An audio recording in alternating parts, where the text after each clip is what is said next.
All right, an opportunity for a little music lesson. The chords.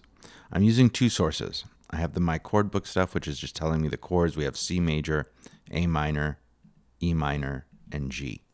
I'm also looking at this FL Studio tutorial, which I'm going to use, but I'm kind of looking at this first chord. It's G, C, E.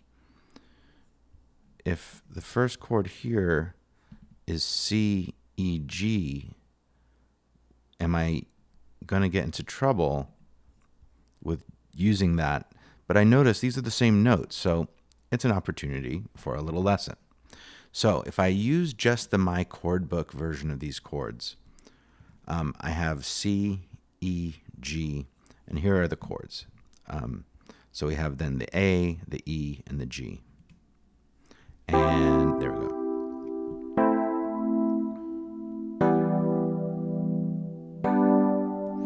Now, if I look at that original, the FL Studio, the G is down here,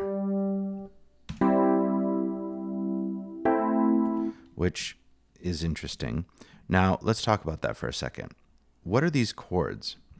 A chord is made up, a typical chord, a basic chord is a triad. It's made up of 3 notes based off the scale.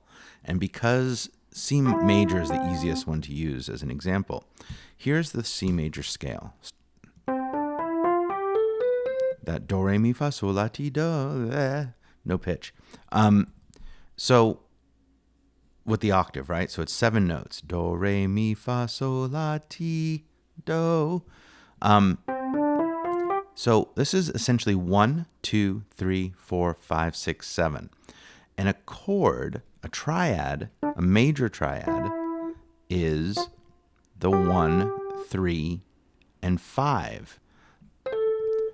Okay, so we have the 1, the root, C, E, and G, the 5, 1, 3, 5, or root 3, 5 for that matter.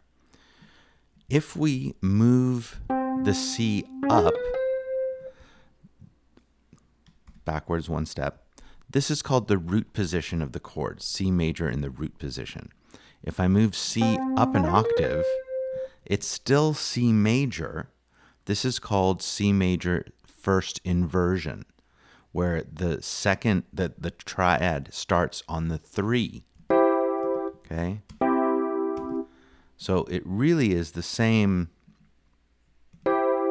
note, but you have a higher instance of that C, which gives you a different voicing. And then if I take the 3 and I move it up an octave, this is called C major in the second inversion. Same notes, different tonality, different voicing, different sound, different feel. So this one is using some different inversions.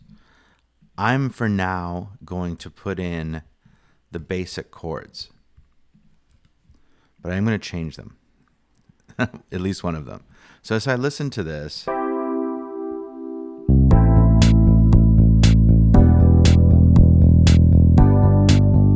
I'm okay with everything.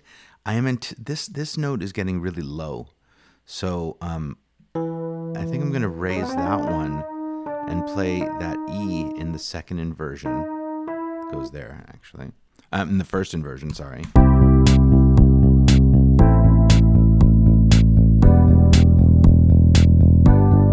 Now, the one thing is that this E gets really repetitive here. I'm not sure what to do with that yet.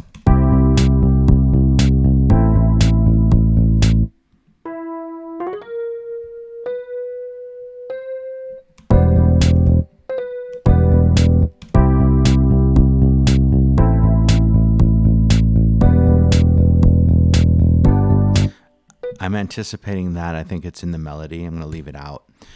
So things to consider. Why am I doing this? One, this is all sounding okay with the electric piano, and I don't know if I said I'm just using the electric piano in Expand, the Mark II, just to get a basic sound. If I change this to a pad, which is what I'm thinking those longer chords will be, it might become something that's a little bit difficult to manage in the low end. It might get too low.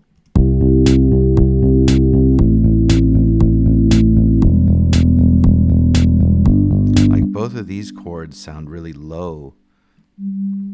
Like you can't even hear them. They're going to fight with the bass a little bit. Let's see. Now that's going to make G rather repetitive.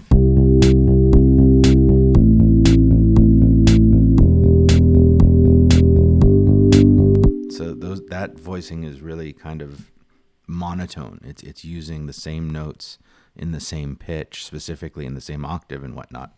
Maybe what I do is I just raise this whole thing by an octave.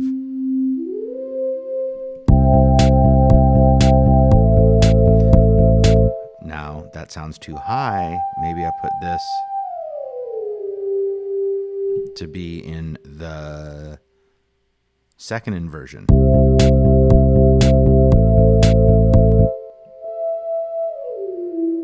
So I'm just taking the same notes, moving them around.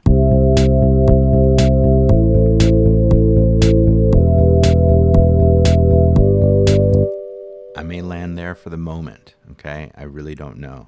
These are just basic building blocks. Now going back to this part, this pattern of this rhythmic pattern, which is essentially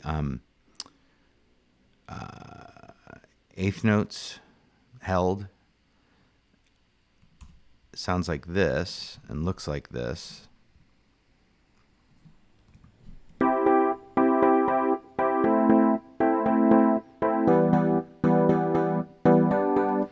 Now I may want to come back here and work with this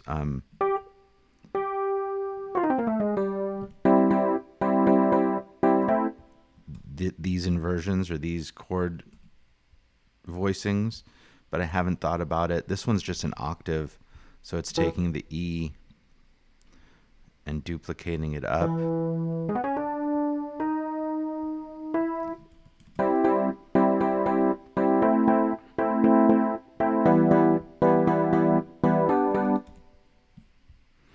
Yeah, and that could work.